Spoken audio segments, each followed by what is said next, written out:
নমস্কাৰ সুপ্ৰভাত এষ্ট্ৰলাইভ অসমলৈ আপোনালোক সকলোকে স্বাগতম জনাইছো। আজি 16 শাওন শনিবাৰ ইংৰাজী 2 আগষ্ট 2025।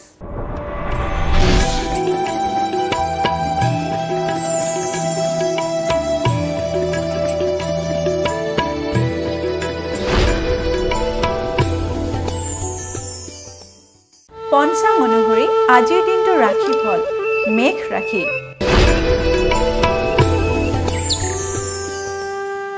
মেঘ ৰাশিৰ হঠাৎ শ্ৰীবৃদ্ধি।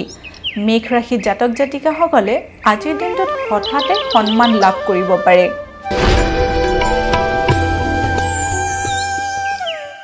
বৃষ ৰাশি। বৃষ ৰাশিৰ চৰ্দি জ্বৰ পীড়া। বৃষ ৰাশি জাতক জাতিকাসকলে আজিৰ দিনটোত চৰ্দি জ্বৰ বা তেনেকুৱা ধৰণৰ ৰোগত ভুগিব পাৰে। গতিকে আজিৰ দিনটো আপোনালোকে সাৱধানেৰে চলিব।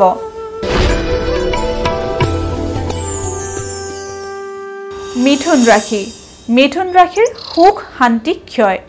মিথুন ৰাশি জাতক জাতিকাসকলে আজিৰ দিনটোত সুখ শান্তিৰ ক্ষেত্ৰত অসুবিধাৰ সন্মুখীন হ'ব পাৰে। গতিকে আজিৰ দিনটো আপোনালোকে সাৱধানেৰে চলিব।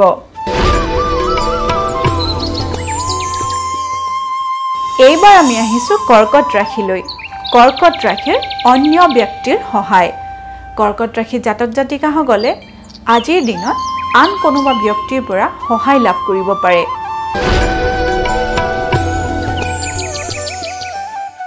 সিংহ ৰাশি।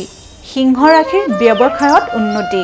সিংহ ৰাশি জাতক জাতিকাসকলৰ ব্যৱসায়ৰ ক্ষেত্ৰত আজিৰ দিনটোত উন্নতি লাভ হোৱাৰ সম্ভাৱনা দেখা গৈছে।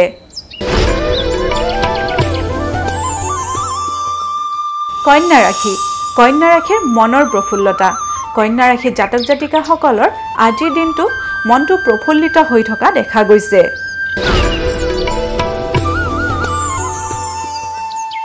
এইবাৰ আমি আহিছোঁ তুলা ৰাশিলৈ। তুলা ৰাশিৰ ভাতৃ বিবাদ।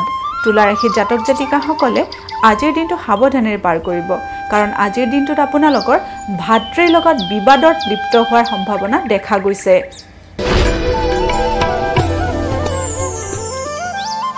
বৃশ্চিক ৰাশি। বৃশ্চিক ৰাশিৰ অসৎ লোকৰ সান্নিধ্য।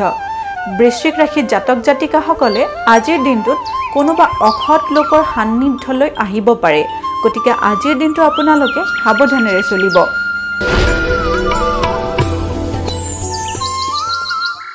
ধনু ৰাশি। ধনু ৰাশিৰ সন্তান পীড়া। ধনু ৰাশি জাতক জাতিকাসকলৰ সন্তানসকলৰ কাৰণে আজিৰ দিনটো শুভ নহয়। আজিৰ দিনটোত আপোনালোকৰ সন্তানসকলৰ নানা ধৰণৰ পীড়াৰ সন্মুখীন হ'ব পাৰে।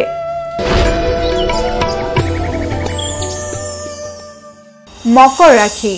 মকৰ ৰাশিৰ চকু পীড়া। মকৰ ৰাশি জাতক জাতিকাসকলৰ চকুৰ ৰোগে দেখা দিব পাৰে। গতিকে আজিৰ দিনটো আপোনালোকে সাৱধানেৰে চলিব। কুম্ভ ৰাশি। কুম্ভ ৰাশিৰ সৰ্বকাৰ্যত সিদ্ধি লাভ। কুম্ভ ৰাশিৰ জাতক জাতিকাসকলে আজিৰ দিনত যিকোনো কৰ্মতে শুভ ফল লাভ কৰিবলৈ সক্ষম হ'ব।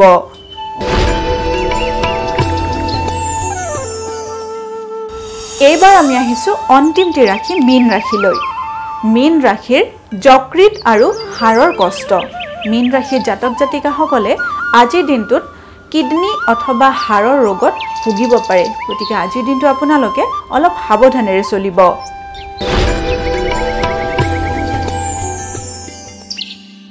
এয়াই আছিল আজিৰ দিনটোৰ ৰাশিফল।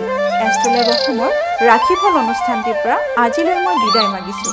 আপোনালোকৰ দিনটো শুভ আৰু মংগলময় হওক তাৰেই কামনা কৰিছোঁ। ধন্যবাদ।